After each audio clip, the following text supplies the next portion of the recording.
দেখুন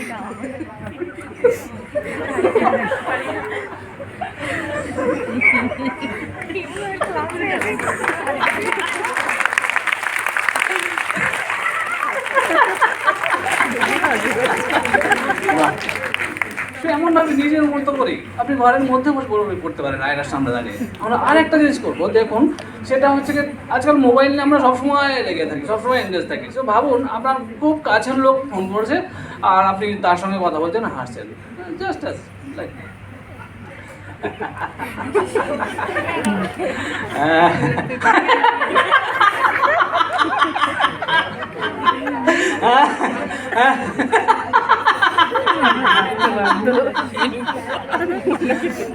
very technique, আর কিছু নয়। এইভাবে যদি আপনারা নিজেদের মতো একটা ভালো চেষ্টা করেন, দেখুন কীভাবে যে স্ট্রেসটা দূর হয়ে যাচ্ছে।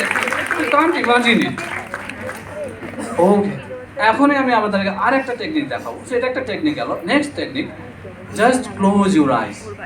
এটাকে আমরা প্রাণায়াম বলি। এতে কী হবে, আপনি আপনার শ্বাস প্রশ্বাসকে যত ধীর করবেন, যত স্থির করবেন, মন তত শান্ত হবে।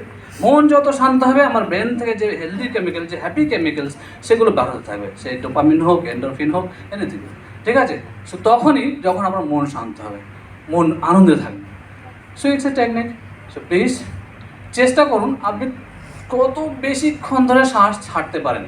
সো ধীরে ধীরে লম্বা শ্বাস নেবেন আর কত বেশিক্ষণ ধরে শ্বাস ছাড়তে পারেন। 2-3 টাইমস। ওকে, চোখ বন্ধ করুন, মেরুদণ্ড সোজা, হাত হাঁটুতে রাখুন, ধীরে ধীরে লম্বা শ্বাস নিন যতক্ষণ পারেন। আবার 2 থেকে 3 গুণ ধরে সেই শ্বাসটাই ছাড়তে থাকুন ধীরে ধীরে। Slowly breathe out. পুরো ধ্যান শ্বাসের দিকে দিন। Slowly inhale and then slowly exhale. যখন শ্বাস নিচ্ছেন নিজেকে এনার্জাইজ করুন, অনুভব করুন। আবার যখন শ্বাস ছাড়ছেন তখন নিজের মস্তিষ্ক যে টক্সিন, অ্যাংজাইটি, ডিপ্রেশন, যেগুলো মনের ময়লা বলি, সেগুলো বেরিয়েছে, যার ফলে ইউ আর গেটিং অনেকটা হালকা হয়ে আছেন। সো হালকা অনুভব করুন কিছুক্ষণ, আর কিছুক্ষণ শ্বাস নেওয়ার সময় নিজেকে এনার্জাইজড অনুভব করুন। স্ট্রেসকে দূর করার জন্য বা অন্যান্য অর্গানসে আরও সুস্থ রাখার জন্য শরীরের মধ্যে, তাহলে ভ্রামরী প্রাণায়াম আমি একটুখানি বলে দিই। এটা একটা খুব ভালো টেকনিক। ঠিক আছে, লম্বা এখানেও তাই, নিজেকে একদম সোজা করে রাখুন। প্রাণায়াম মাত্রই আপনাকে সোজা হয়ে বসতে হবে, আদারওয়াইজ ইটস নট পসিবল। তো প্রাণায়ামের কিছু শর্ত আছে।